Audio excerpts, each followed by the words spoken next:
Road, so Are you coming through the back? I just coming out, well, just coming down through the sidewalk, yeah. Yeah. It's actually faster than driving. It's, Right. Start the car, Right. park, and great. Wow, not only got a new screen, got a new clock. Yeah, and the clock, you're just like, I've gone digital. I know. I've been out of the area for 2 months, so I'm just getting, Me too. so we have a new screen. So. It's much better, isn't it, for seeing Yeah. so much. text especially. That is a fancy camera. Yeah. Mhm.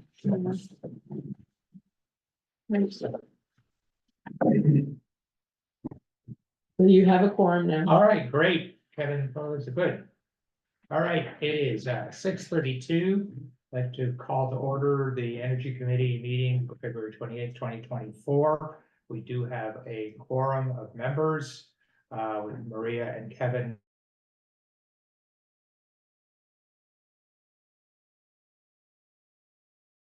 And yes, I guess the best thing before we start even public comment, maybe we can introduce ourselves. In case we don't, I'm Reed Parker, volunteer chair of the Energy Committee. I'm Dar Gibson, member of the committee. I'm Reed Carr, Not to be confused. not to be good, yes, there's now two Reeds, which doesn't happen very often. So Reed Carr, I'm a member of the Conservation Commission, and as far as my service to the town, and then Sustainable Williston is volunteer passion of mine. I'm Kim, Barney Marcy, and resident of Williston and part of Sustainable Williston. I'm Alex, resident of Williston as well, I'm part of Sustainable Williston. And I'm Melinda Scott, energy planner, and folks online, I guess, can, People online want to speak up and just introduce yourselves for our benefit of guests and members. I'm Maria Gingras. I am a member and I have a 4-month-old at home who is very sick, which is why I am on Zoom. Sorry to hear that, Maria. Yeah, I'll stay on mute in case there's any loud cries. From you or your son? You know, equal probabilities. Mhm. Yeah, Kevin Thorley, hopefully you can all hear me. I'm calling in from California today. Looks nice Okay. out there. Yeah, it's quite nice. Oh my God. Wow, lucky dog. And we have Brian Forrest. Hi, Brian. Hi, I'm a member of Sustainable Williston and 350 Vermont. And just want to engender a conversation between Sustainable Williston and the Energy Committee. And Marcy. Hi, I'm calling in from New York City, and I'm a member of Sustainable Williston. Well, this is the most public we've had in our 2-year existence, so welcome. And yes, I know it's all for very important because we're working on the revising the energy plan, so all welcome. Do we have anybody else on general public comment that's online? No, okay, all right. Following our normal procedures, we do have, the last meeting we had, the last one 2 weeks ago was canceled. But we do have minutes from January 24th that we should review and vote to approve or not. This was primarily the meeting with Melanie Needle, senior planner for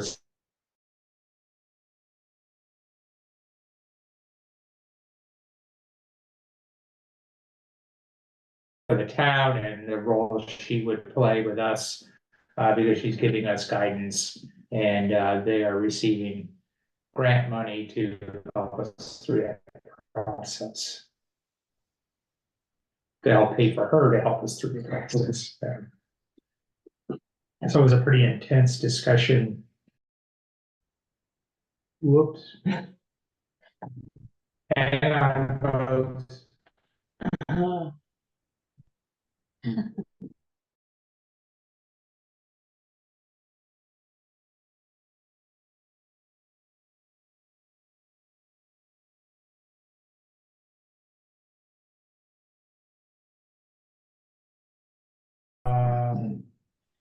Coming back to the minutes.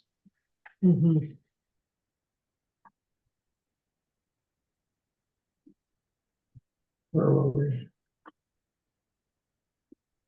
And so Melinda will share the town plan update with Melanie. Did that occur? Yeah. schedule. Okay, I mean, yeah. okay. All right. So we're on a pretty, it's a lot of work. We're on a pretty aggressive timeline for getting this done.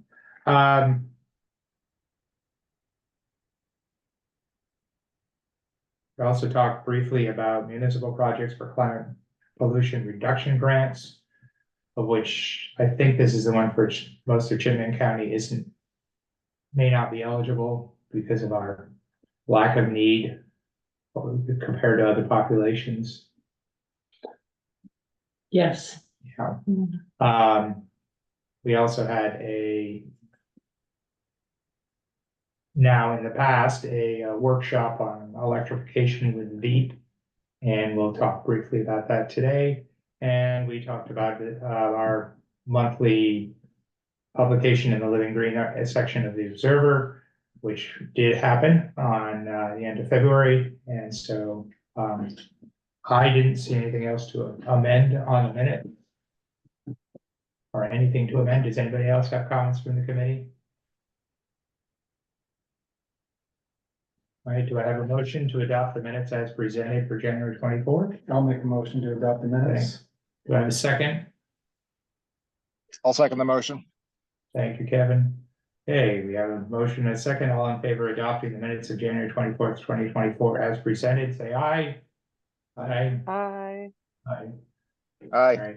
We have 4 ayes. The ayes have it. Thank you.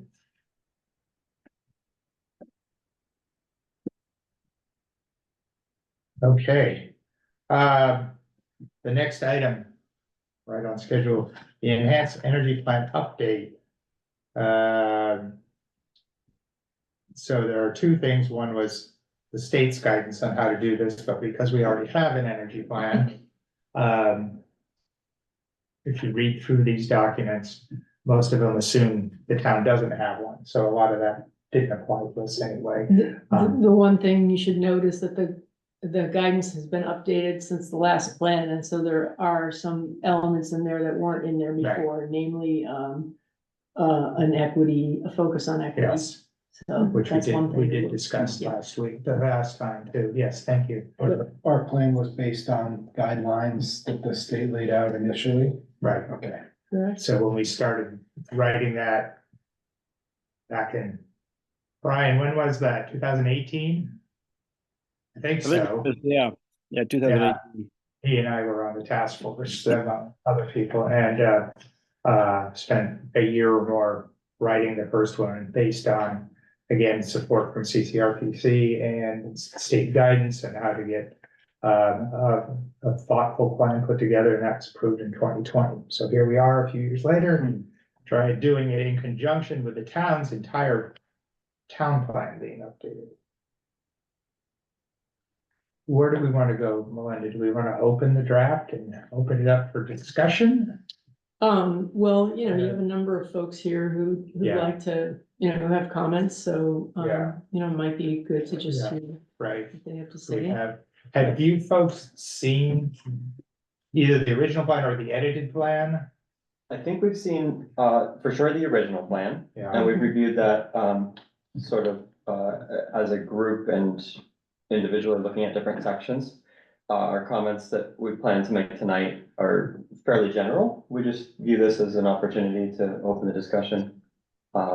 But we have seen it. I think Melinda shared up to us a copy which did include some edits that had been made, drafted since it was adopted, but those edits had not yet been considered for adoption. So we've seen some light edits, some of us in Melinda's version, but generally we've mostly been working off of the adopted version.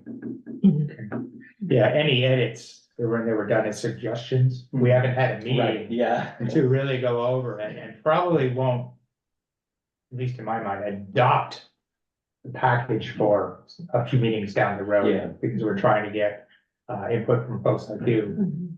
So I guess we can open it up to your thoughts from any of the 1, 2, 3, 4, 5 people here to on the current status of the plan and what they think it might say. And would it be helpful for me to share the screen of the plan, or should I not? Like, should I just get out of screen sharing? I mean, it's, Marcy, would you agree, and Alex, would you agree that it probably doesn't need to be up on the screen for our comments? Yeah, I like to see people's faces. Yeah. Okay, let me stop sharing it. okay. Yeah. It is 45 or 50 pages to Right. read through, but if Yeah, you look at right. it and say, hey, section here on, Right. vehicles says this, we'd like it to say that, then we can hone in on that. I think we're more introductory this time around. Okay. I think I'm supposed to kind of begin things with just kind of an introduction to, especially those on the energy committee who may not be that aware of sustainable I Williston. think we all know. That's good. It's actually a group that's been around 20 years. So, yeah, and pre-pandemic, of course, Brian Forrest and your chair and others were involved in developing the current energy plan. Sustainable Williston is a huge number of interests and talents. And so, maybe one other big project I would lift up just to remind people of is Chapin Caner has spearheaded with a lot of support from a huge number of Sustainable Williston members, planting and protecting young native trees in the park that really is in front of Allenbrook School Mhm. and is used heavily by the school for educational and just enjoyment. The school used it particularly heavily during the pandemic. But we foresee that being quite a treasure for the town. Starting in 2020, Sustainable Williston did get very focused on asking the town to implement the town energy plan that had already been accepted, which meant hiring an energy coordinator and forming the energy committee. So we really want to thank all of you for serving, and we're really excited that this is a reality for Williston, and it brought us from kind of lagging many other towns to being cutting edge, and we're really proud of that.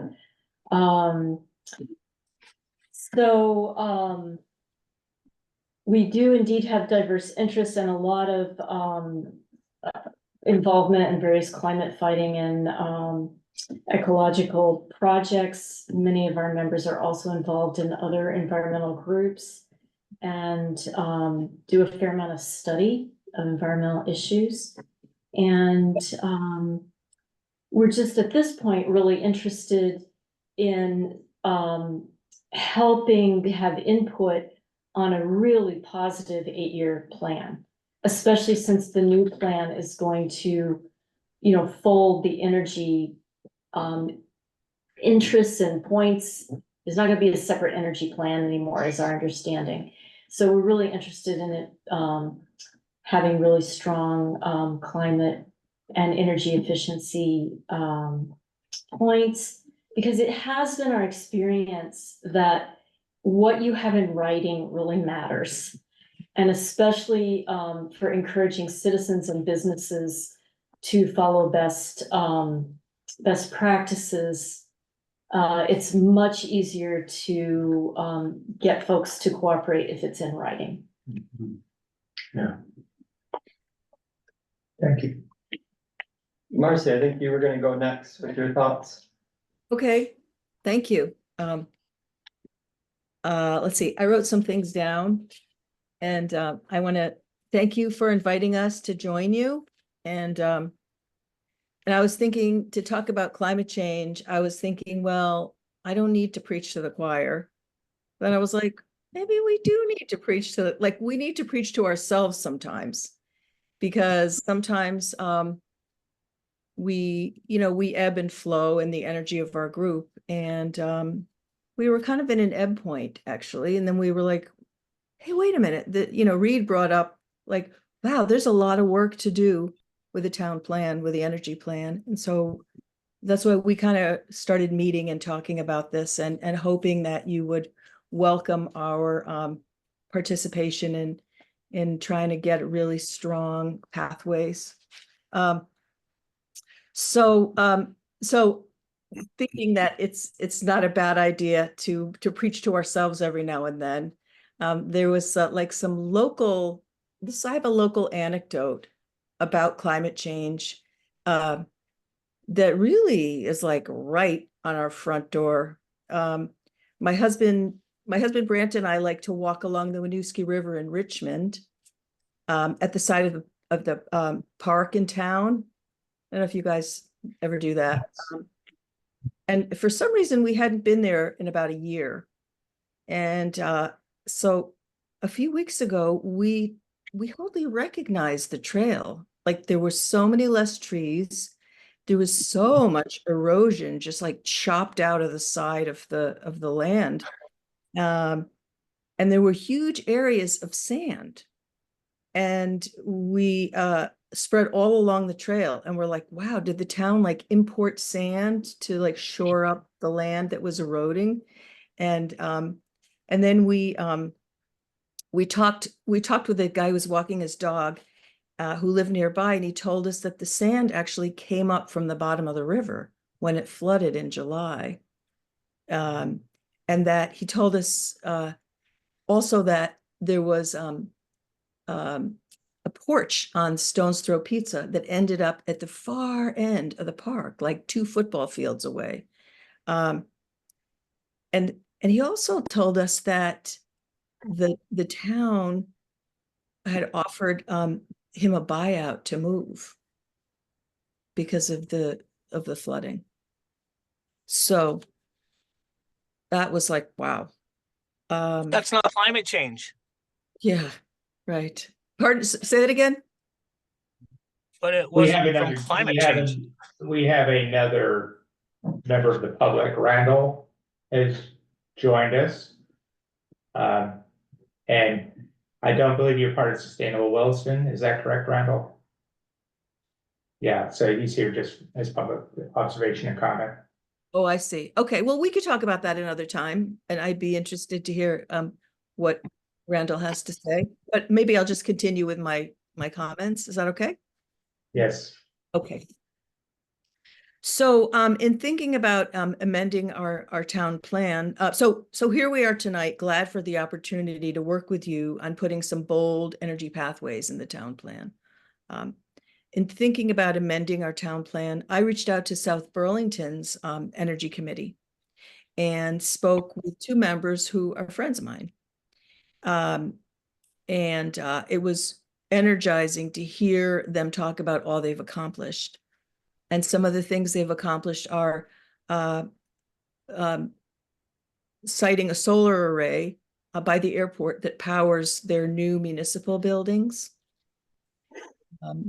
They established a regulation that all new commercial construction has to have enough solar to meet that building's needs. And there's a new mixed housing development in South Burlington that's net zero, which is cool. South Burlington's Energy Committee is a lot more established than ours.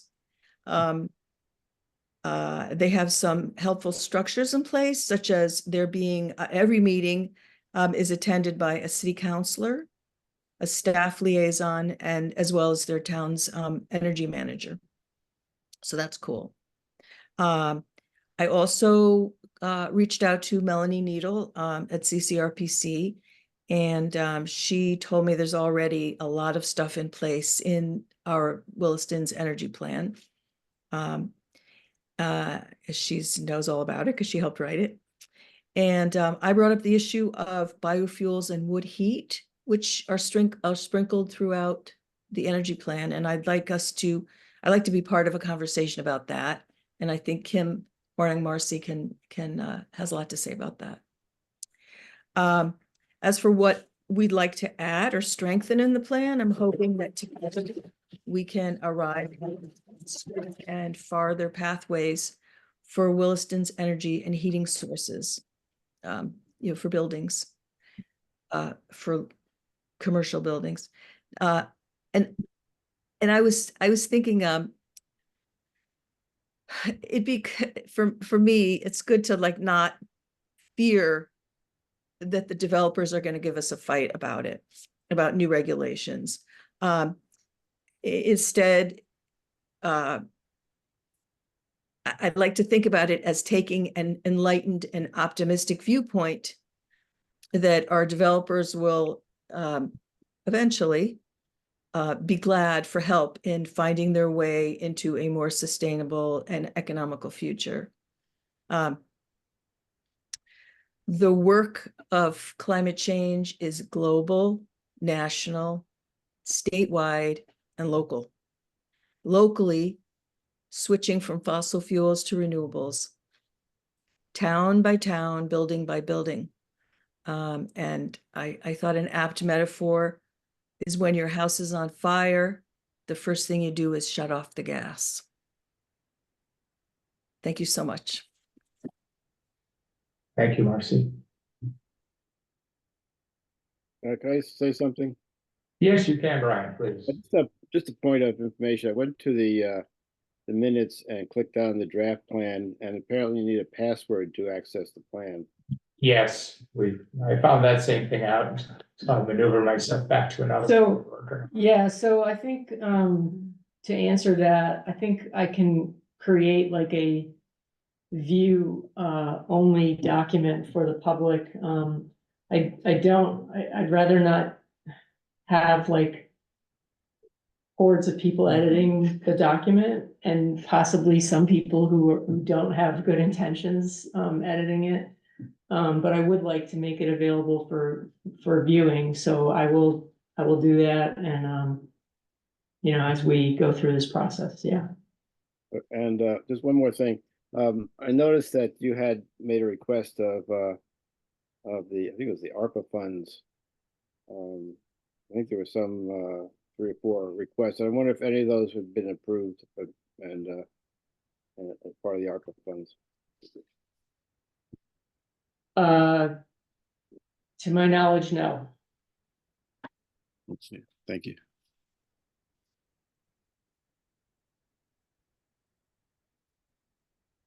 As Kim mentioned, Sustainable Williston isn't like monolithic, and we all have different opinions. So you'll notice that as we all speak, and others may come to future meetings if there's topics that they have input on. But to finish up, I think Alex has some comments, and I have a couple closing thoughts. Yeah, I have, my biggest comment was on the plan itself and the transportation section of the plan. I was very struck by that section of the plan. I mean, that transportation now is our single largest emitter of CO2 within the state.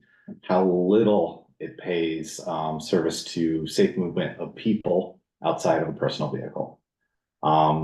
Williston is a very hazardous place to be walking, biking, and there's almost no public transit access within the city itself. You are forced into a car, you're forced to move as a car, and otherwise every other mode of transportation is hostile. And most of the comments I saw, not comments, the notes I saw in the plan were just, it was very sparse on says we shall engage or continue to engage with such and such aspects of making a safer, more walkable environment. I think a lot more emphasis needs to be put on there and allow, because there's a level of comfort people need to have before they will get out of their cars and move about without their vehicles. And I know it's hazardous. Personally, I've been on the unfortunate situation of being struck by a vehicle on my bike. Fortunately, it's very minor. And this past summer, I saw one struck by a vehicle as well. This is not something that happens pretty frequently. It's just these are minor instances, but they are very terrifying when it happens to you. So I just appreciate a lot more emphasis on that section. Thanks, Alex. So I've had some conversations with Kevin about the energy plan, kind of as Marcy and I started talking about the fact that, hey, there's something really important going on with the town right now, and maybe we should see how we can support, that coming to a good outcome. And I asked, Kevin some thoughts about what you guys have been working on and how Sustainable Williston might be able to help. And then as I did some thinking and some reading, it got me thinking about like strategies for writing the next town plan. I'm going through this with the Conservation Commission right now, where we just finished our process, and as you mentioned, Reed, it takes time. So I think it took us 4 meetings or something to get through the different sections that pertains to Conservation Commission, and there were some kind of like strategies or ideas that precipitated for me that I wanted to just share in case it helps this group think through as you review your sections. But before I say them, I just want to say it's important to clarify that like we really want to be clear, we're not here to tell the Energy Committee what to do, but we are here to share our thoughts. We're here to lend our knowledge and the networks that we have, as well as the wisdom and creativity and just energy of the members of our group, many of whom dedicate a lot of time outside of Sustainable Williston on other groups, which is why, to Marcy's point, we're kind of in a little bit of an ebb. I was commenting to her that I felt like everybody's doing great work, it's just not with Sustainable Williston right now. And we've been able to pull together some energy from some different folks to work on this project for right now. So with that out of the way, if I were on the Energy Committee and beginning this process, some things that I would be thinking about are to try to do 2 things that are our next version of the town plan and its energy related items should be aimed at going fast and going far, are the 2 categories. And in order to go fast, some things that I think can be very helpful are to prioritize. If everything's a priority, then nothing is a priority. That's something we've learned very clearly with Conservation Commission. Melinda was with Conservation Commission when we went through this with our significant wildlife habitat area, the items in the bylaws about it, and then also the mapping and how we labeled things that are important. And when everything was important, we ended up not being able to enforce anything. So it got really poor results despite good intentions. So I think prioritization is something to keep in the back of our mind.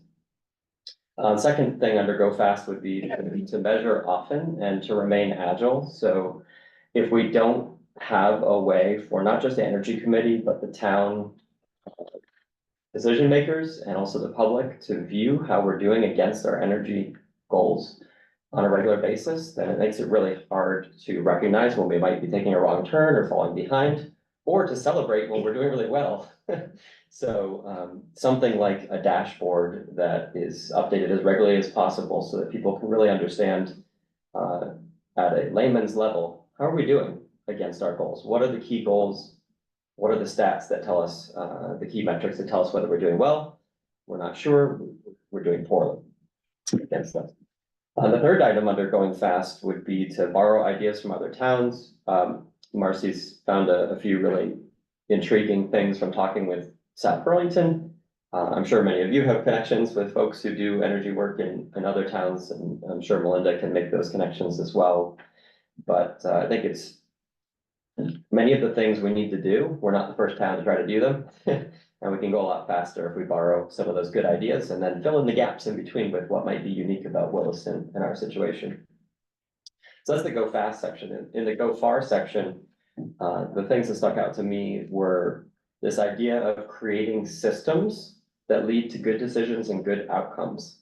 So we cannot predict when we write the town plan all the opportunities that will be presented during that 8-year period, but we can think of some systems and some controls, if you will, that will help us make good decisions when those opportunities do arise.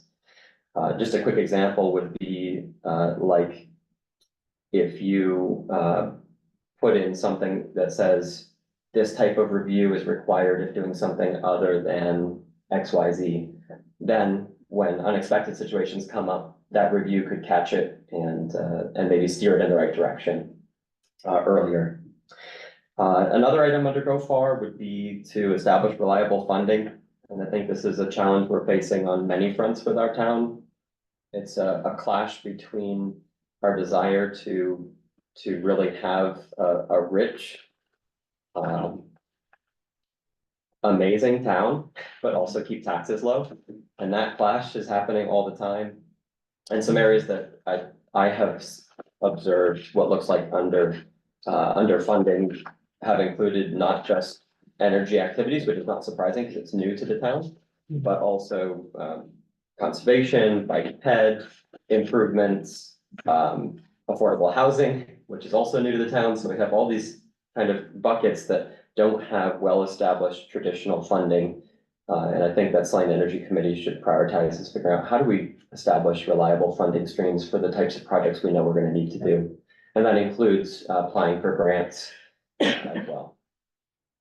And then another one would be to take visible and impactful steps early. So I think the Sustainable Williston is somewhat aware of what the Energy Committee has been doing since its inception, but probably not completely aware. And if we're not aware, then the public is definitely not aware. I think you guys have done a lot of public outreach efforts, so it's not to downplay those efforts, but just to say it remains important to do things that are visible and to publicize them well. And that builds support from the community, and people begin to get emotionally invested and like, okay, yeah, I see the projects that are going on, and yeah, I want to see that funded. I want to see that prioritized by the select board. And then finally, to leverage partnerships, you guys are already doing this, but it's just so important to continue to do this as far as like the CCPC and Local Motion, Sustainable Williston. I'm sure there's other organizations that could be very helpful. One of the things that's been really refreshing in the Conservation Commission recently is we started bringing in some experts from various organizations across the state to talk about the topics that we're trying to make decisions on, and they end up kind of helping us really quickly get to the root of what we need to be doing and make good decisions.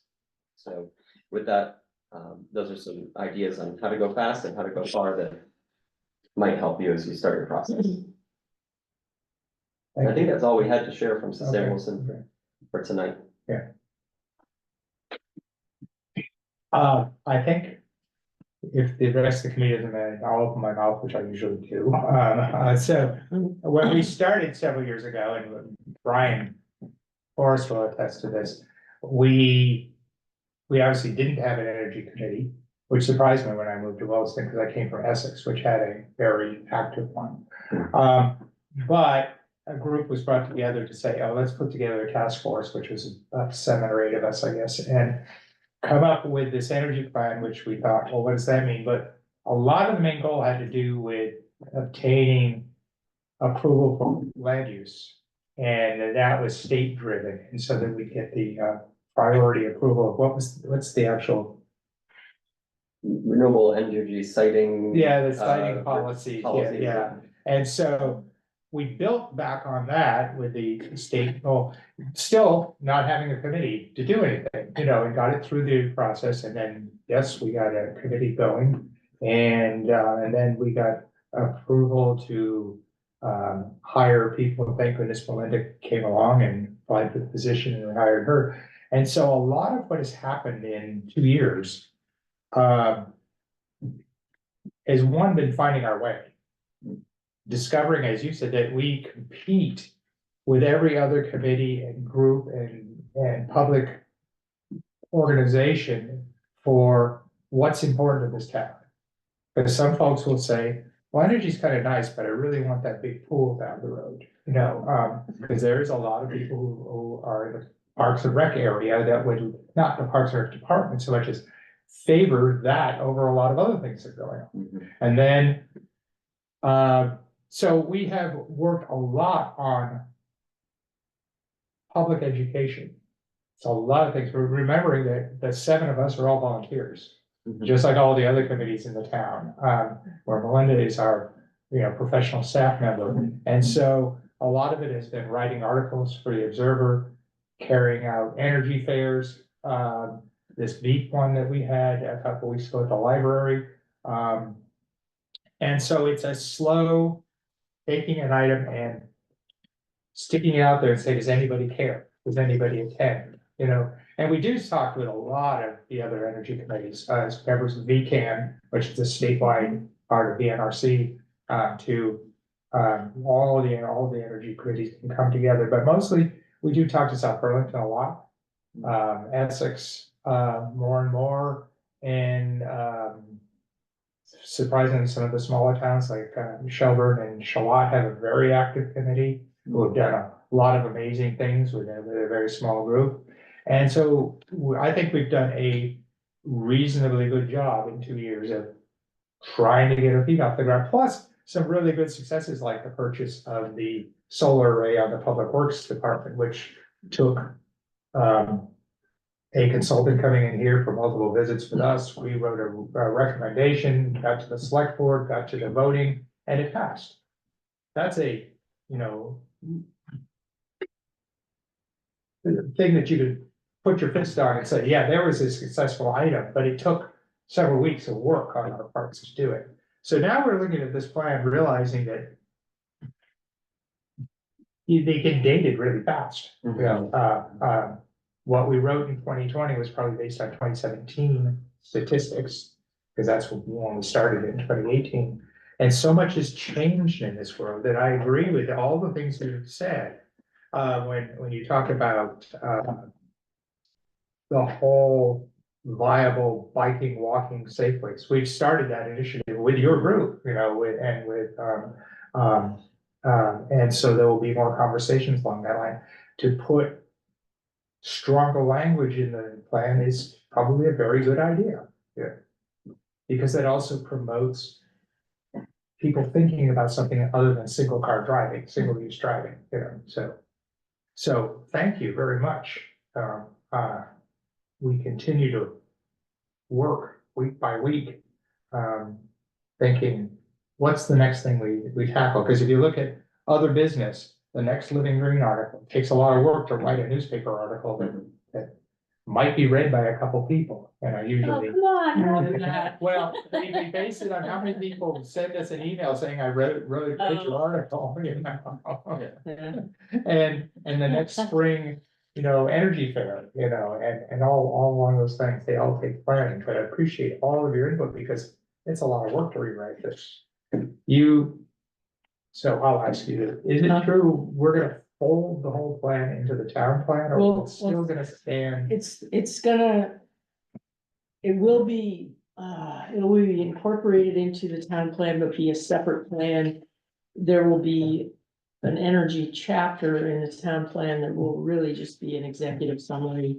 And then the enhanced energy plan will be Still be an a appendix. Yeah. But it will be, incorporated into the town plan. Is that, just to clarify that, Melinda, does that mean that basically the things that have to be in a separate enhanced energy plan to meet like the state requirements for the siting and stuff would be kept separate, but the other elements that are not part of the enhanced energy plan requirements might get like different chapters might get components of them, or? Well, I think both. I think that the enhanced energy plan will be a complete, it'll be look a lot like it does today. Okay.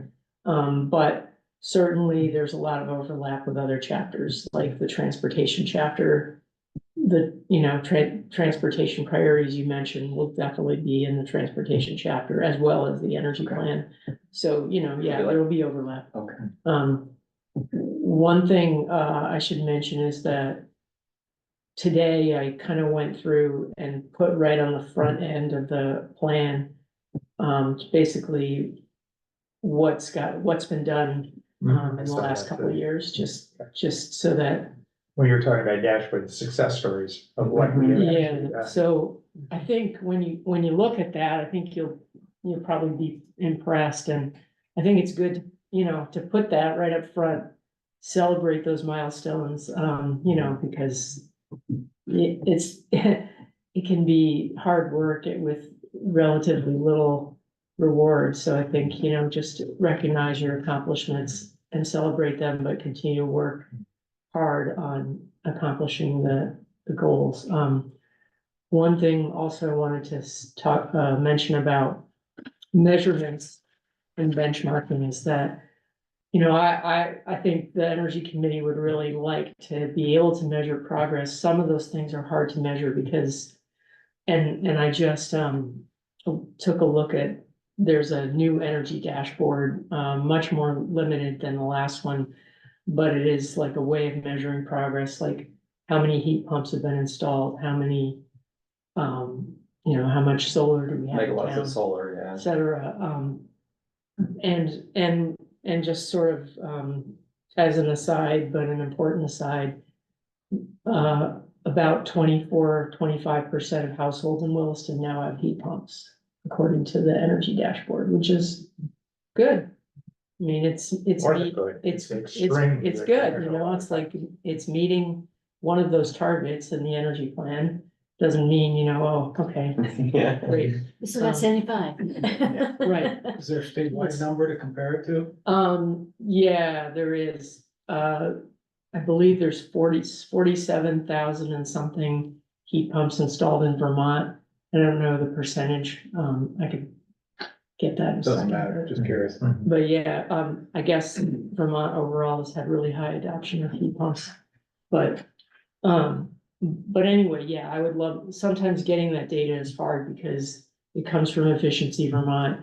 And, yes, we could send out a survey to every household, but it's like, we will only get some back, and that won't be very good data either. So anyway, just still looking for ways to do that. When we met with Melanie Needle about 4 weeks ago, one of our members brought up doing a dashboard and a comparison of where we were in 2020 to now. So, oh yeah, but by the way, the state changed the standards to make the comparison. So it's apples and oranges. You can't, for what we were talking about, that particular thing, it wouldn't even make sense to try and compare it across the plans because you just couldn't do it, And that is another thing where people, whenever there is a regulation or state law or something comes along that changes the way in which we act, we may have to rethink our plan, so.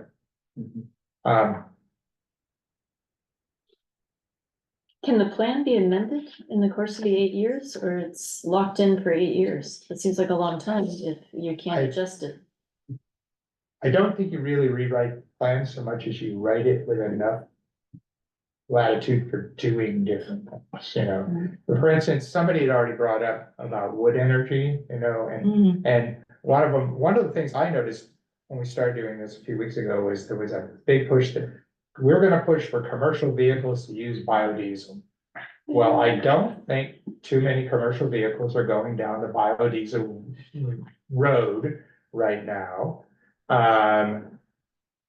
You see less and less cars that smell like popcorn coming out of the back, and it may not be something we even want to leave in here anymore, a very big push on household wood heating, which is viable in a lot of places in Vermont, possibly not so much in Chittenden County, so do we push for people to be doing that versus other things? I don't know.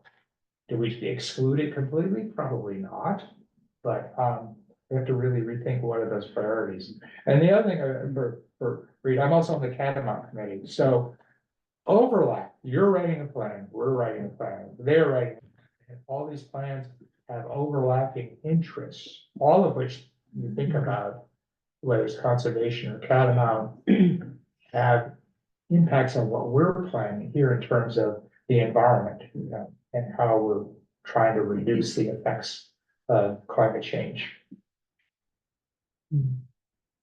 Comments from the rest of the committee?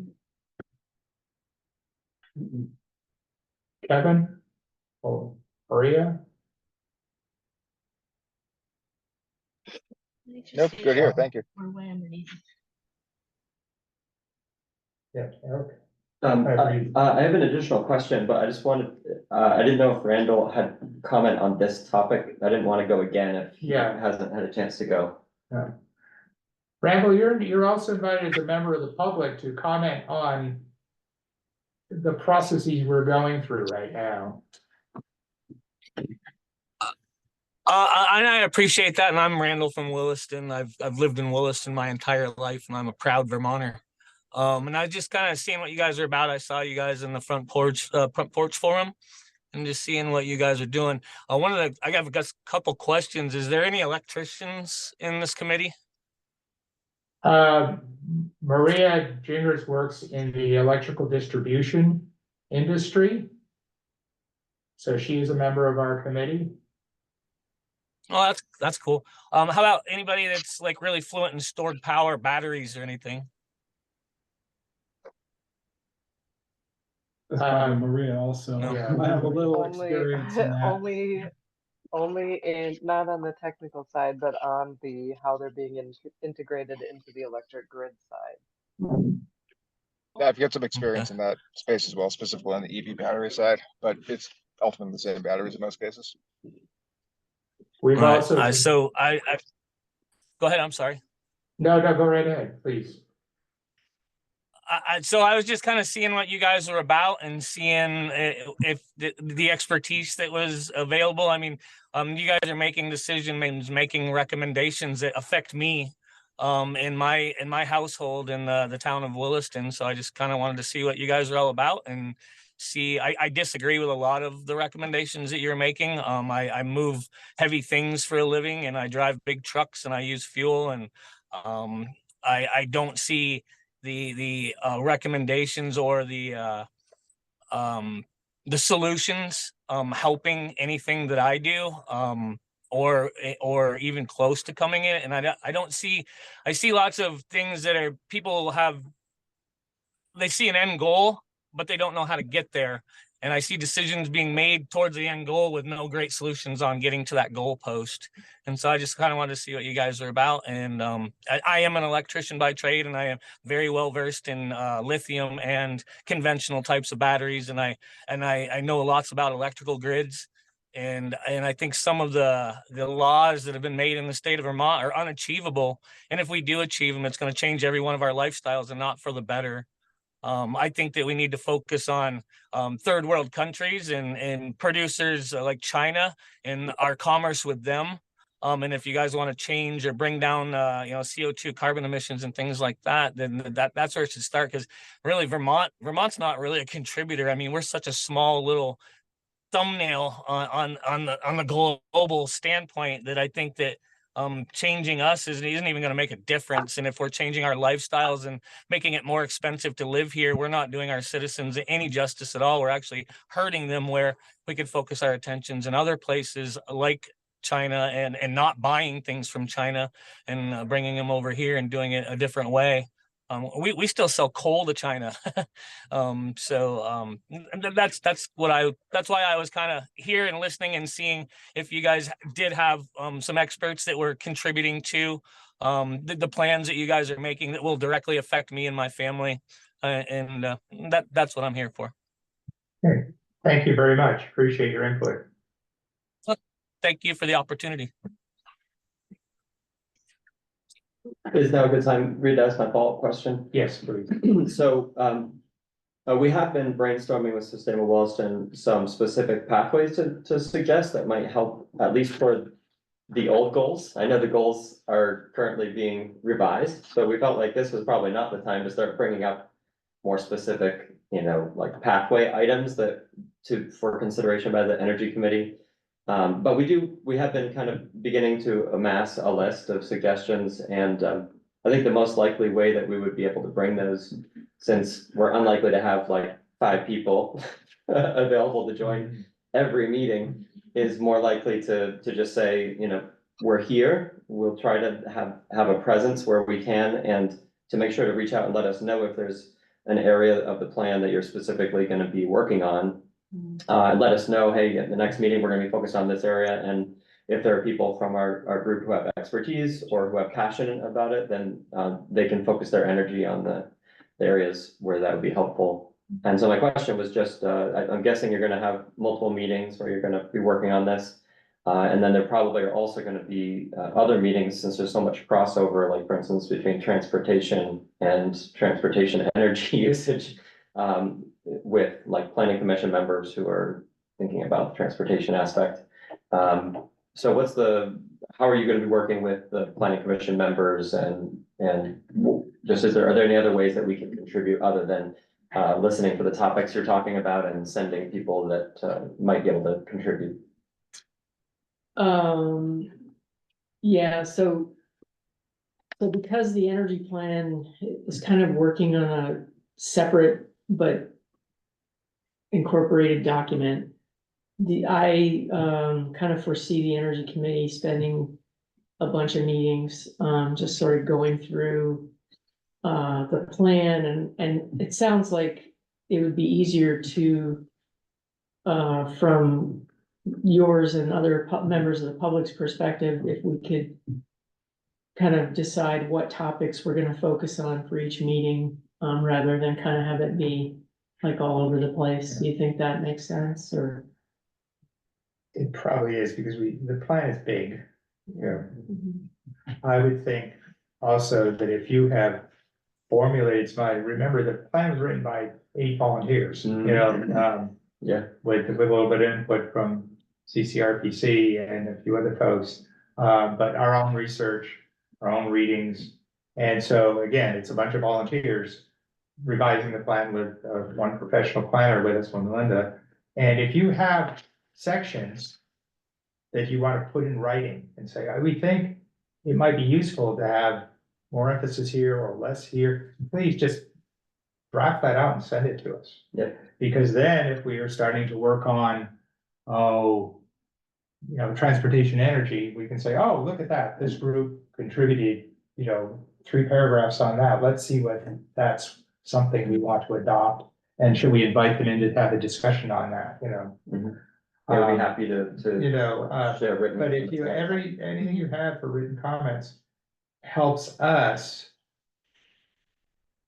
because we may not have thought of those things. A number of us have gone through the plan and have, in suggestion mode, redlined areas and written new paragraphs and put different prioritizations. But we're still really at the beginning of it. We really only had one effective meeting before this one, because our last one was canceled. I was going to add too, one of the big pieces of feedback I had on the plan was, and I think this will be helpful for public engagement too, is the benchmarking that we do and have a more, not just have years mentioned but like actual plans to evaluate how we're doing at those checkpoints, so that a dashboard was mentioned and whatnot, but more of something like every 5 years we will report on these metrics and this is what they'll look like, so that it's very transparent and so that the public knows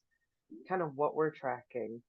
And we should probably be pretty we don't have to go too far since this is volunteer, but like have a real plan in place to make that materialize. Maybe the first time we do that is 2030, since that's 5 years from when this really is going to go into effect, right? And we can maybe outline those now and have those 5 years to really come up with how we convey that message to or that progress to the public. And then that's a good way for us to bring the public in and have them be able to comment on how things are going and what else they might like to see.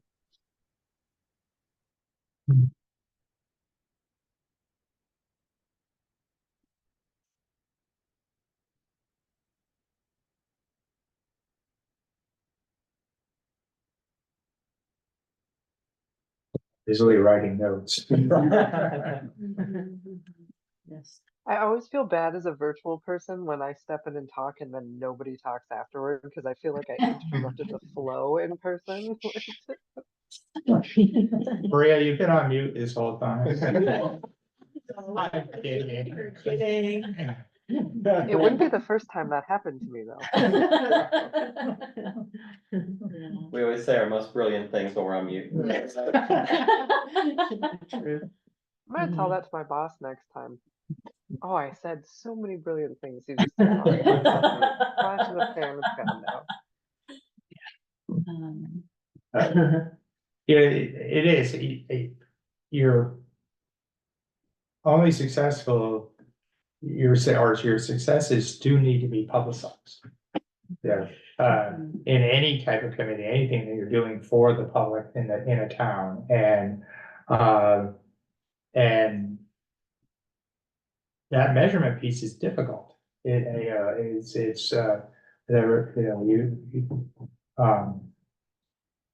but if we have more and more statistics, I guess it's with projects we do. We have, weatherization is something I think if we did nothing else but weatherization, I think we would solve half our problems in this world, because we have so many old homes and terribly heated homes and so on.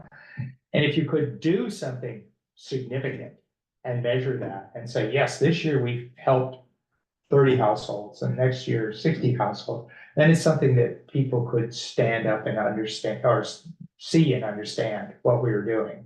And they might say, well, 60 isn't enough, I want 200. Well, then come help. So because it's very important to put those statistics up there. And that's a good point too. Something like weatherization, I think part of the energy plan may not seem to everyone because they are these big goals about, partly about renewable energy and transportation, but things like weatherization, we should capitalize on those pieces because that not only helps people save money, but can be considered climate resilience. And I think especially after the flooding these past years, like Vermont's big challenge is going to be resilience in the face of a rapidly changing climate. I mean, it's storming out right now in February, and I, walked my kids to daycare, and that was lovely because it was 60 degrees. But then there's the ugly side of it, of more flooding, of more radical weather. Like, if we can talk about, maybe if we only get an estimate on how many windows we help through window dressers or something, that's one thing. But to connect that back to real research from either Efficiency Vermont or something else that says for every window installed, this is how much more resilient we are, how much money someone saves. I think that's going to be a really important aspect too, so that we can bring some of those like larger, more, you know, socialized impacts of things we do for climate and energy and bring them back and say this is exactly what it would do for an individual resident or for our town. Marcy had mentioned the sustainable neighborhood in South Burlington, and we had actually, when that came out, I interviewed the communications manager from GMP, and we co-wrote one of the articles for the Observer based on that. And she said to us, if Williston really wants to get into sustainability with GMP, they would come in and meet with us and try and figure out, is that a neighborhood? Is that the core village? Is that a new development? And that takes a lot of work. And it hasn't gotten off the ground yet, but they're very open to it. If you listen to what they're doing, electric utilities used to be, how many lines can we spread out and get to the customers because people don't have electricity? And how fast can we get it? Is it reliable? Now it's, how can we survive the next storm? Because they are losing so much every time we get a wet snowstorm, a flood, and that is becoming a big challenge for the utility companies. And we have access to a lot of people who are working on pretty creative projects. I mean, a good friend of mine is working on geothermal networks, and that's just a fabulous system. We're all flushing heat down our toilets and our sinks, and a geothermal network not only has the ground source heat pump, but captures waste heat in all the wastewater and shares heat among buildings. And she would be happy to come do an educational event for the town.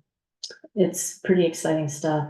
I can't remember who I was emailing, but, or who, I guess it was maybe Kevin Thorley, said that, the new state police barracks has, has a Ground source heat pump. geothermal. So, First thing I thought of was, we need a tour open to the public to see what Yeah. that's like. Yes, we're all. in Right. favor of that. exactly, so I And wonder, celebrate it, yeah. I mean, they're kind of a curmudgeonly bunch over there, but I wonder if it. But somebody had to have designed that, thoughtfully designed it. Yeah. It's like the Essex Junction Police Department. When I first joined, that had just been built. I have the That whole thing- list of That everybody. thing that is has like those one of in the most state. energy efficient public buildings in the state, you know, the walls are, you know, 1.5 feet thick, but it has a purpose, you know, and that was done because the folks who were on the energy committee in Essex, again, before I got there, insisted on it, you know, and insisted the select board look at that. Mhm. Yeah, there's a lot of ground source heat pumps yeah. all around you. I'm gonna circle back to the Green Mountain Power thing as well, is that there's a lot of old construction in here, and, you know, my condo was built in 1989, which isn't. Yeah, Don't make me old. feel old. I know, it's like, I'm Very making nice. myself feel old. But it does not that far ago, but yet, the bank of buildings I'm in can only hold one additional 220 outlet. One, so that means I consumed one. The only reason I found this out is I consumed one installing an EV charger in my house, and so there can go one heat pump and that's it. Mhm. And so it's like, what is, how do we help, you know, places like that? That's like a blocker for. Yeah, like for a lot of people, it's like, you know, sometimes that infrastructure just is not there. It's like, what- Yeah, I mean, like the houses on my street in Burlington, like our house has 60 amp service. Yeah. Yeah. So like we're, you know, I'm looking at now upgrading the service, but yeah, like you're exactly right, you know, it's like. Yeah. for Because any of this. that was 60 amps, who's gonna So need much. all that when the house was built? Yeah. But, you know, conversely, sometimes you luck out. My brother bought, and his wife bought a house that had radiant baseboard heat. Mm. Well, he wanted heat pumps and they tore it all out. They already had 200 amp service, Yeah. you know, so it worked. Converted. Yeah. Converted. Yeah. Mhm. I just wanted to think more about something you said, Maria, which is this idea of like setting checkpoints to measure and then making sure to really plan so that that measurement can be effectively communicated to the public. And I think, it's too bad that Randall dropped, because I was gonna mention something, you know, he was talking about, you know, how is this gonna benefit me if my work involves emitting, if my machinery is not affordable to convert, if, you know, all these different things that I think we can't ignore those things. And one of the ways to win over people who don't see how they personally benefit is there are things that we all benefit from. So if we can measure how much particulate we have removed from our local atmosphere by conversion from oil heat, wood heat to heat pumps, for instance. And even if we don't have all the numbers, to what I said, we know we at least converted this much over the last 5 years in our town. And if you know, take the average consumption for heating oil to heat those homes, and now they're not using that, we can already say this much particulate has been removed from the local air quality. And there are studies that can allow us to say that's gonna result in this much medical savings for local communities in terms of reduction in incidence and intensity of asthma and cardiovascular diseases. So there are things like that that I think the layperson who didn't study environmental issues, who doesn't sit on an energy committee and read publications about these things, they don't realize that these things are connected. And so I bet that Randall and his family pay medical bills, and it's not completely unlikely that he or somebody in his family has asthma. There's a direct benefit for those people to these changes, and it feels like a leap if you don't study these things on a regular basis, but there are connections like that that can be drawn that I think would be really helpful, because they would reach audiences we don't reach with the typical thing, which is, you know, you're gonna have less maintenance on your vehicle if you're driving an EV. You're going to be healthier if you're moving around on your feet and your bike, and just living a healthier lifestyle. Those are things that don't connect necessarily with everybody, and I think there are things that we can find a way to connect to everybody's life. Mm. It is Messaging interesting. is important too. and we're traditionally bad at that in, so I have an environmental chemistry degree, so I dabbled in the ecology, biology side of things, but also in the chemistry, including like smog and human health effects from pollution. Mhm. I never went into a career in those things, but what it taught me is that we're really bad, people in those careers are really bad at communicating with the public. We're really good at doing good work and really terrible at telling people about it in a way Yeah. that connects with them. So Yeah.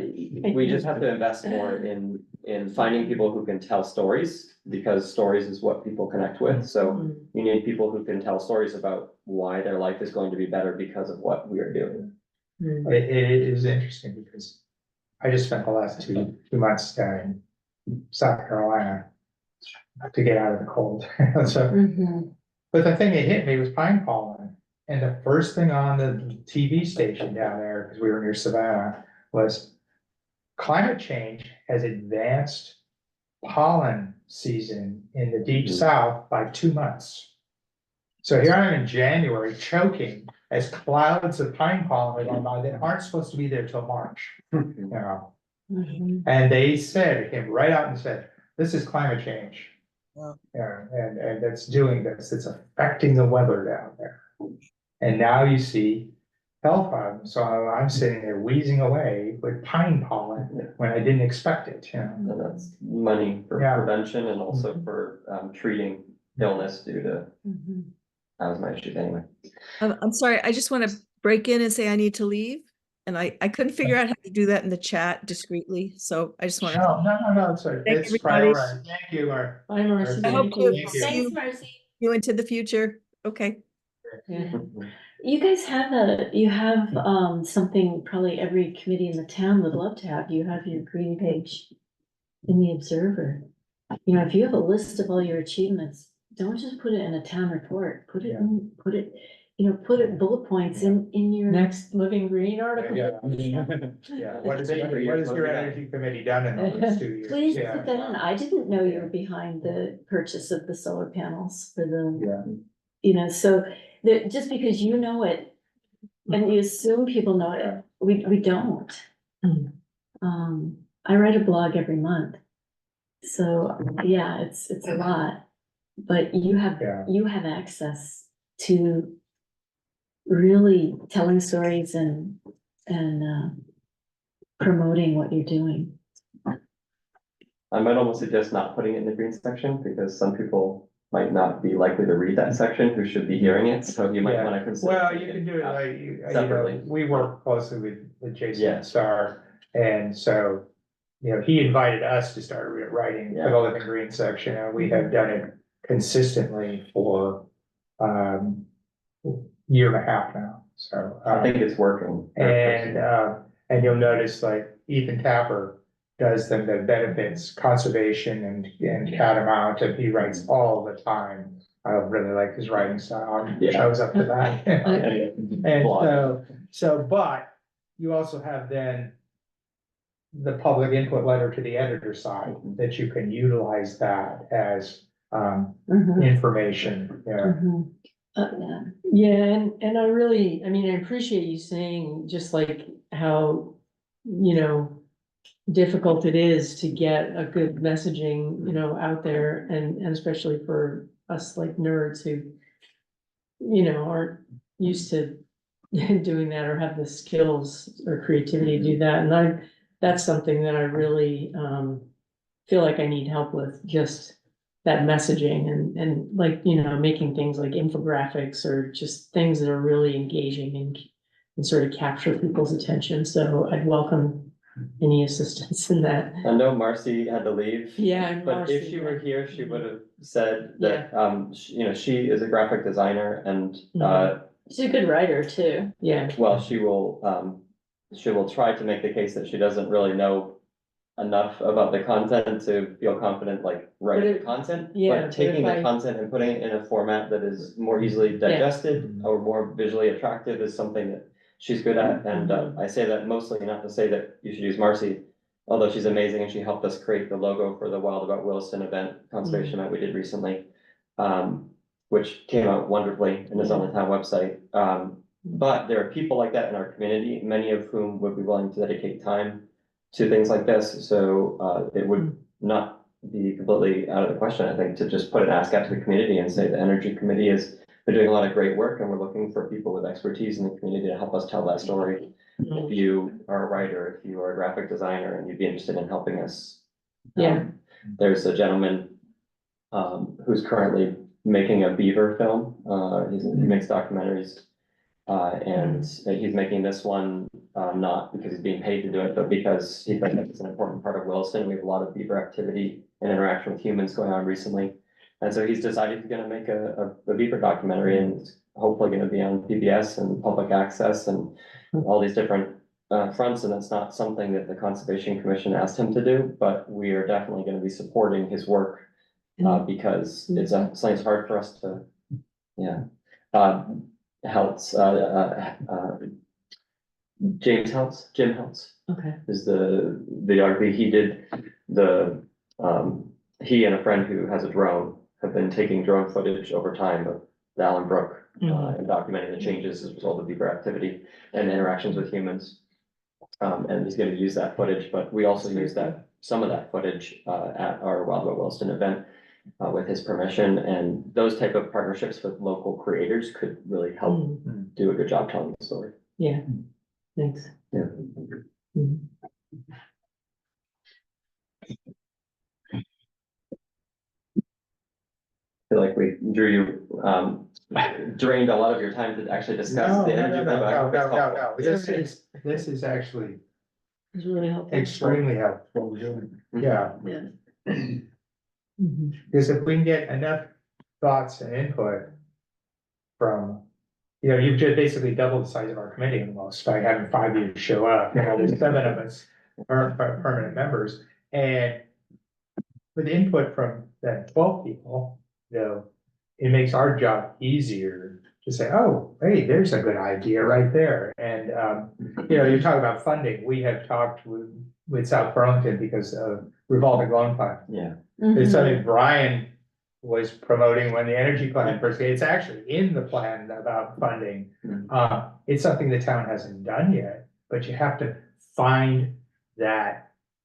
You have to write a plan so the select board adopts it, so that money goes into it. And where does that money come from? Did it come from a grant to start it out? Did it come from putting a can at every grocery store and people put nickels in? Where does that first seed money come from? Does it come from a penny on a tax? To put another penny on the tax, everybody will shoot us this year.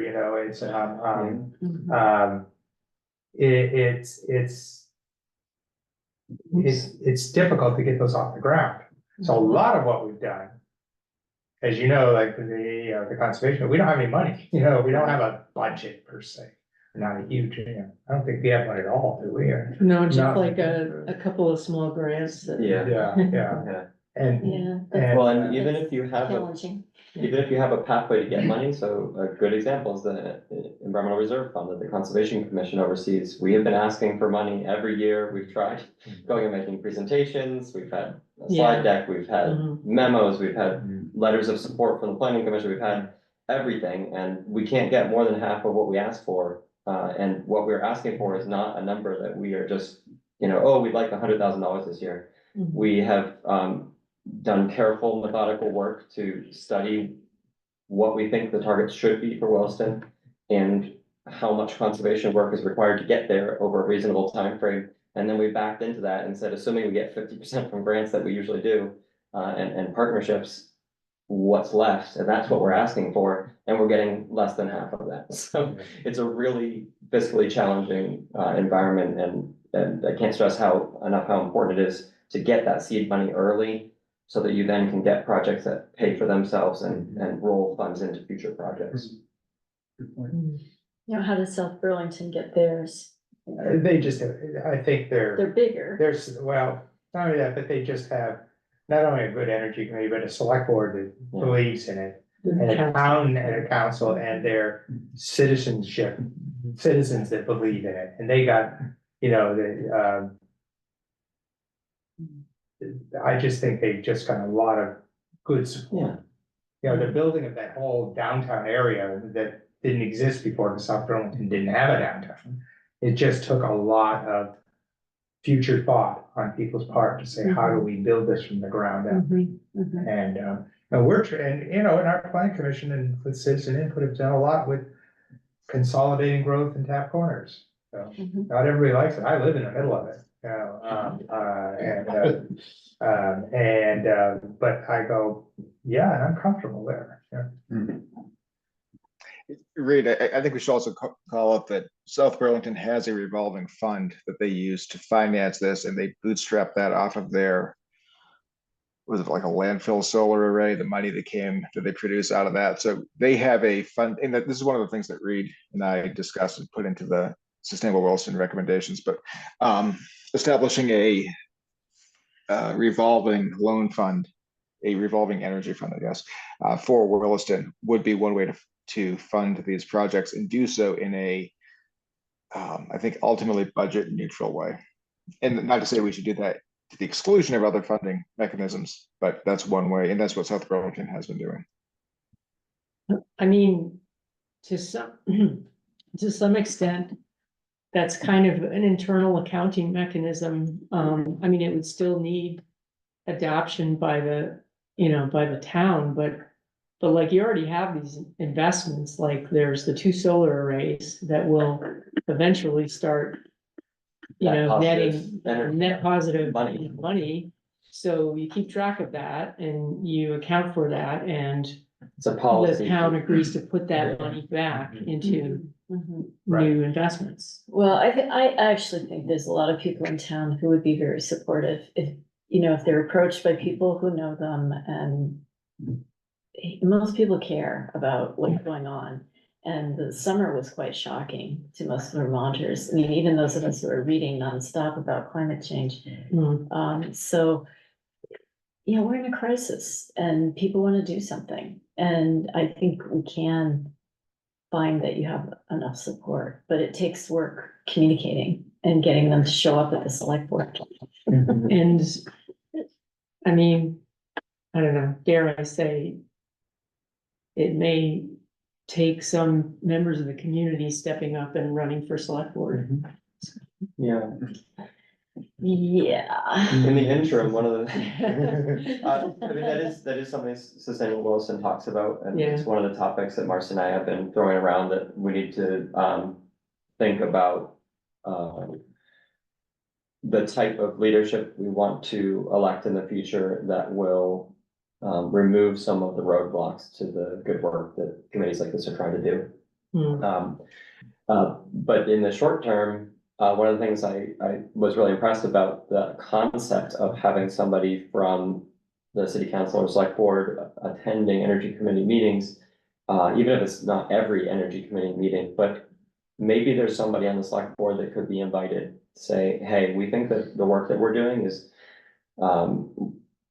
really important, and we think that the select board would really benefit from having a closer understanding of what we're asking for and where it came from. Would you be willing to attend some or all of our meetings, so that when these asks get to the select board, it is not a written memo from the energy committee, it's not Melinda there trying to say something, or Reed or representative from the committee trying to say, please, can we do this? But it's a select board member saying, I was there when this was being developed, this is why they're asking for it. You know, this is a well thought through thing, and they have somebody sitting on the select board who's advocating that the rest of the select board members should support it. I think that's I'll add to that. I think that's a great idea. You know, every select board meeting I've gone to, when I've made a statement as a you know, private citizen, not as an energy committee member, there are members of the board who I think appreciate having those voices come there and be on the record. I think one of the most, and you know, one of the most impactful things any of us can do as citizens of the town is to go to those select board meetings, or as you're all doing here, come to the energy committee meeting, get those comments on the record, right? But I've seen select board members kind of feed off those comments in in subsequent topics that they're already discussing, right? And just having somebody in the room that represents that, I think, is huge. So I think we have, I'm an optimist, I think there is good support on the select board for the work the energy committee is doing. I think, you know, certainly we could have more, right? But there is some support, and I think just engaging with the select board, even in their meetings, is a great way to, make sure that we're keeping them.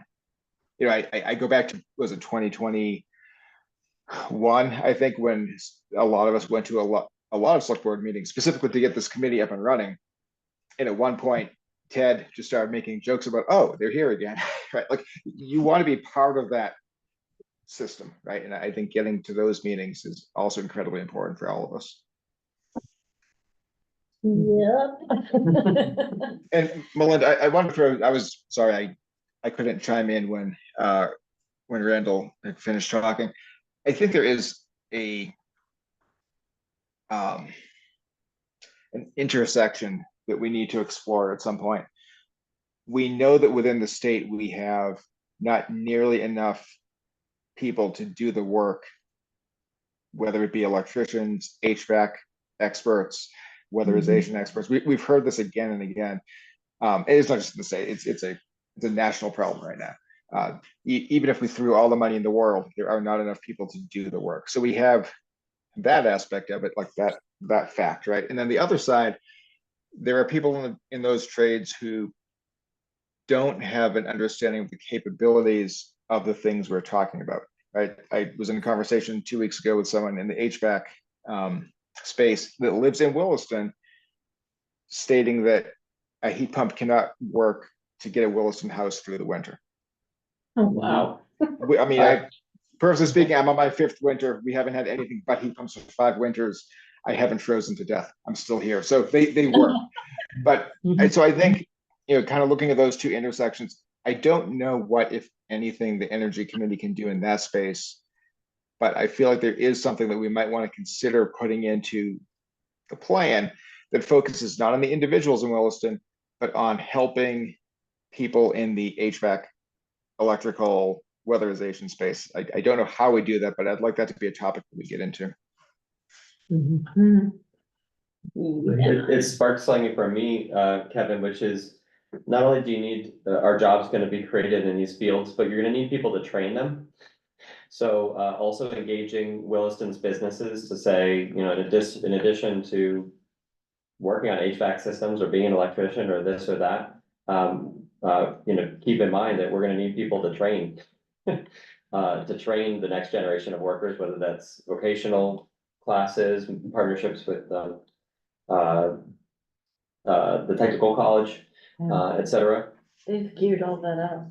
Yeah, They're geared up. and so that might be an interesting topic to cover also in the Observer is, what's going on with training the next generation of people who are going to install these things we're talking about. Yeah. Melinda, on that topic, can we get someone from Vermont Tech to just talk to us about what they're doing? I mean, they're right here in Williston. Right, I think, I would say not so much for Vermont Tech, but, there's an organization called Energy Works, Vermont Energy Works, and they're working through the, Vermont adult education to train people in, energy fields. I had a contact there, seemed really enthusiastic about partnering with, the town and the Energy Committee to, do some stuff, and then he sort of disappeared. So I don't know, maybe reaching back out to them and seeing what's going on. Yeah, a public event where people could come and learn about what the fields are and the opportunities to get training in them could be an interesting thing to connect with. And before I forget it, one other thing about that is that bringing in experts. So like Randall was questioning, who's on the committee, and it's a committee of volunteers, and you may have some really good expertise and you may have some gaps. So bringing in people to speak to this committee, but also bringing in speakers, experts in adapting HVAC systems to use heat pumps, experts in installing backup battery power, so that people aren't worried, well, what if the electricity goes out? Bringing in those sorts of people to speak, I think, at public events would be valuable, and it's airtime for their companies or their businesses, and just as much as it is helping people get over fears, like Kevin was mentioning about how am I going to get through the winter if I don't have anything other than a heat pump. Brian, you had your hand up?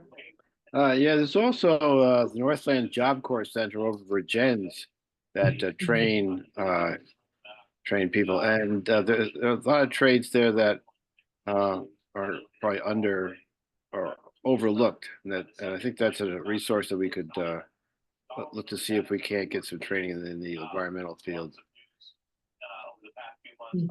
Thank you. I do need to look at the clock. Yeah. It's 4 minutes of 8. Thank you all very much for joining us tonight. We really appreciate that. I'm saying we, I assume everybody appreciates it. Of course, yeah. Opening. The royal we. again. Yeah. We've got a couple of items we still need to get through, and they're small, but thank you all very much. Thank you. We'll be in touch with Melinda. We will share our, what we have for a working list of potential pathways to suggest. We have some, I think, some really exciting things that might not be in the existing one. And then we'll just look to re-engage however we can. We don't want to waste your time, but we do want to be here when it makes sense. It's not wasting. Well- This is a once every 5-year event. Or Yeah, well, I guess what I mean mostly is like, if different people come each week and just repeat the same points, that's not helpful. So we would like to Yes. be like methodical in how we are supporting you so that we use the best, are the best use of your time. Right. Yeah. Good. Thank you. So do you need us to slip away to move forward or? There is one item I just want to talk to the committee about. So yeah, if you may go home 5 minutes early. Or you can stay if you want. You're welcome to, as a public. Public meeting, right? All right, it is a public meeting, yes, please. It's not an executive session, let's put it that way, we're not locking ourselves down. Let's see. The REIT workshop, so Matt's not here. Matt's so not we here, can't so we'll have to recap put it, we'll put that off, okay. CCRPC in one of their last meetings said that they are looking at changing the name of the Regional Energy Committee, the Chittenden County went from Energy to Climate Action Committee. And there was a discussion on that, and I guess that's going forward, so the recommendation is also when as we are rewriting this plan, do we present it to the select board that we also put climate action into our name? So it's not just, Climate action. so it's not just energy conservation, and that would also support any stronger statements we make in the plan about climate action and climate action mitigation or, any impacts. So it's something probably we want to have with the full committee Yeah. to discuss. Yeah. Yeah. May I make a comment on that, Reed? I just want to say that, from my perspective, there are pros and cons to it, so it's gonna need some discussion. I think it has the potential to support the types of goals that you want to work on. But I also think from some of the work Sustainable Williston has done in the past, there can be backlash against things like that are unhelpful for the end goals we're trying to Yeah. do, so it's a tough call. That's all I would say. But it looks like an activist committee at Right, that point, which Yeah. it is. I mean, it's the energy committee. We're not talking about propane and gas and fuel on a weekly basis. No. So it's, Yeah. there's Right. truth to Right. the name change, Right. to sort of to Randall's point. There is a specific direction this is all going and an intention behind it, and calling it just the energy committee is a little bit misleading. Most energy committees in the state were started as energy committees. Yeah, if you look at the BCAN list, they're 90% of them are energy, they're just beginning a little bit to transition their name. Yeah. And I think like Anne, I remember she sort of, in bringing this up, said, like, you guys aren't just energy committees, you're, this is like, you Renewable should be energy committee. calling for bold actions, and so, So the name that, when I saw it on the agenda, the name that came to mind for me is, action is wonderful. We are trying to take action, but there is a certain association with the word action committee. yeah. And when that is a town official function, sometimes people kind of like get against that. I would call it the Energy and Climate Resiliency Committee, because what we're really Right. trying to do Yeah, is create yeah. resiliency against And- changes in and climate. And resil- That was another suggestion. So Yeah, that was brought that's, up. that's what I would. So this was Yeah. just the first, Yeah, first just one. sharing it. So actually, talk about feedback, I help coach some fifth and sixth graders to do a online presentation on biofuels. So the little skit they did, okay? They presented it, they won an award, it was all happy, fifth and sixth graders, we put an article in the Observer, and we got blowback on biofuels being the evilest thing on the planet, and it's like, maybe you don't agree with it, these are fifth and sixth graders doing a science project, Yeah, right. and so, and adults were basically not thinking about what the kids were doing, but criticizing the concept, Yeah. so. Yeah. Which may or may It's not, a very complicated topic. at it the state- is, at but the they, state level. but they did a great job as fifth and sixth graders.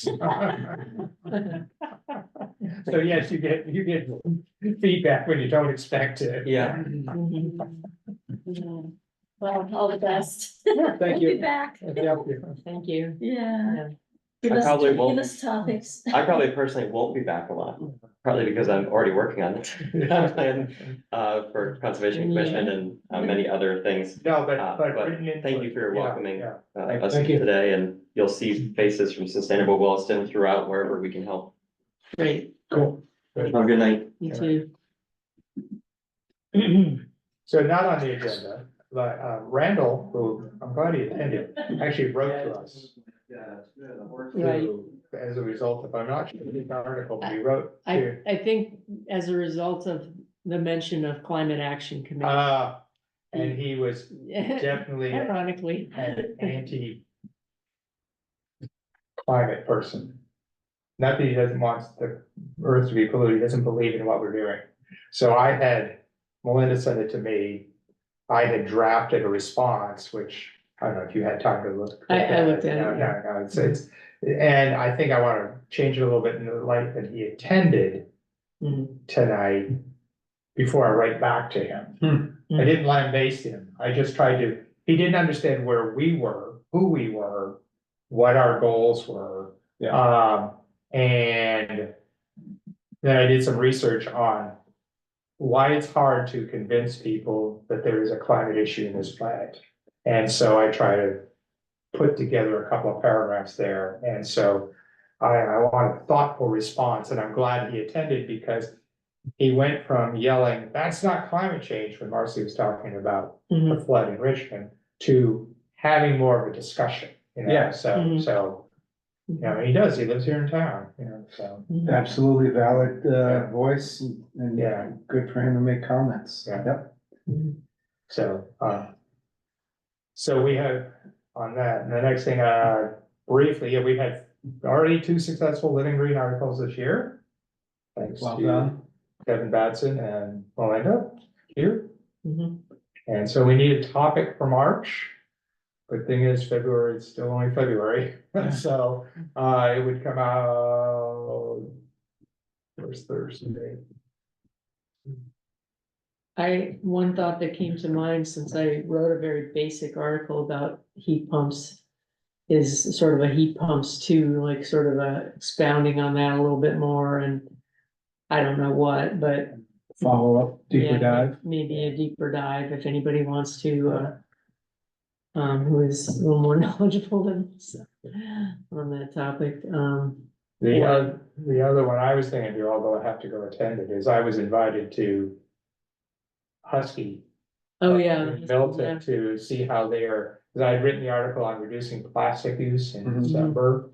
And they invited me to come, but I was in South Carolina, so they want me to come up and see how they are at an industrial scale, reducing the amount of plastic in their production. That'd be cool. And Mhm. then, similar to the Green Mountain Power one, it's kind of promoting what natural industry is doing. But I have to go to meet with them first, so I haven't written to them yet.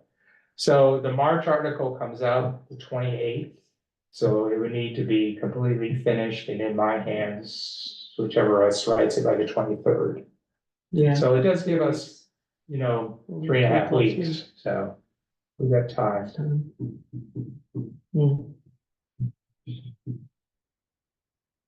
Yeah, And we kind of run out of time. We were thinking of a spring EV energy fair this year, as opposed to a fall one, so it wouldn't overlap with all the other ones that are going on. there's also, there's a, not counter to Drive Electric Week in September. In April, there is, I forget what they're calling it, it's something like related to Earth Day, but it's like a whole month of where they're having EV events during the month of April, and I can't remember the name off the top of my head, but it's I think it's sort of the same organization maybe as does the Drive Electric Week. But anyway, I can figure that out and come back with the name.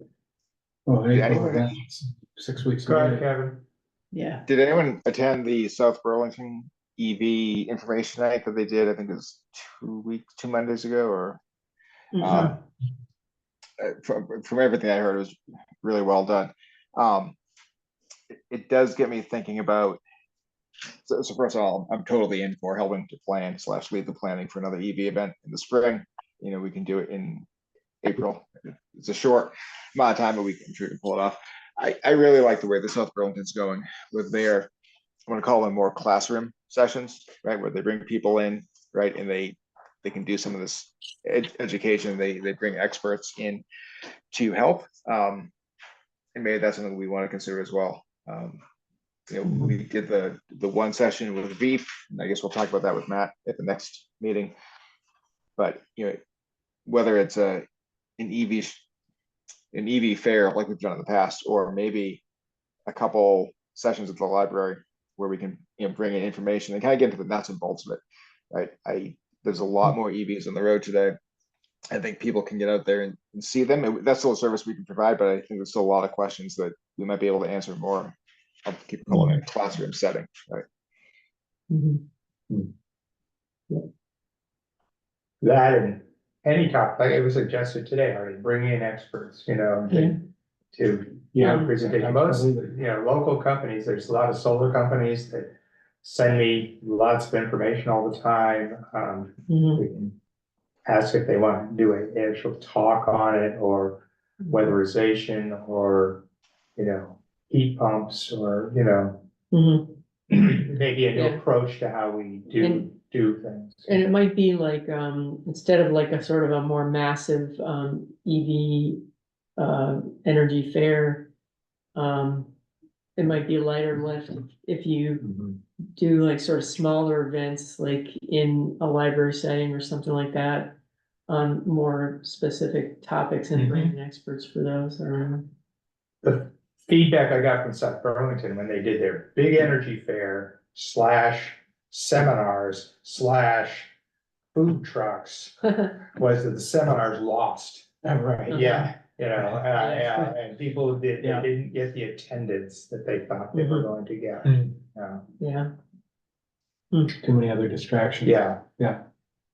I'd be happy to reach out. I work with one of the guys on the South Burlington committee, and so he and I are always trading notes. I can see if they have anything they can contribute. Melinda, maybe you have a contact there as well, but if we could get some input from them on how that last EV session went, how well attended it was, what they presented, who they brought in, I think we could do something similar. And the other one to do would be heat pumps. And now that it's February and apparently springtime back in Vermont. I'm in Lake Tahoe. We're expecting 11 feet of snow tomorrow, or over the next 3 days. So that's all. Only 11. We extended the trip to stay here instead of coming home. But now's the time to get people. Kind of ironically, I think now is the time to start talking about heat pumps as people are coming out of the winter and can do some planning before next year. I think as a committee, we keep finding ourselves in like September talking about doing a heat pump event. But I think now would be a great time to plan a forum on that as well. And it's possible South Burlington has something coming up. Maybe we can even actually Shelburne has a heat pump workshop March 27th. I actually have a contact from the Shelburne Energy Committee. Yeah, we've talked to Roland. Right, and so I can ask him all about that, who are they bringing in, what's all that. Yeah, they've got a whole brochure. Yeah. We should all have that email. It came from Angenta. Yeah, So, Oh, yeah. right, I did. Yeah, that, so there's yeah. a, the there's a- flyer. there's a weird fun. flyer, and they're offering pizza, childcare, and a raffle. So- And the raffle, I think that's a great idea. Basically, they're raffling off 4 tickets, $250 each as like a rebate for heat pump installation. Yeah, That's pretty cool. yeah, Yeah. Anyway, yes. So other people are thinking along the same lines. It's really a lot like what the big VCAN meetings used to be. But we just don't have the big VCAN meetings anymore, not in person, where they Yeah. bring all these people in and you hear from experts. mhm. All right, it's 11 after 8. I think we've lost Maria. Yeah, she had to leave. And anything else, anybody? Enjoy the snow, Kevin? Thank you. Enjoy it. We need to shovel ourselves out of here to get to it.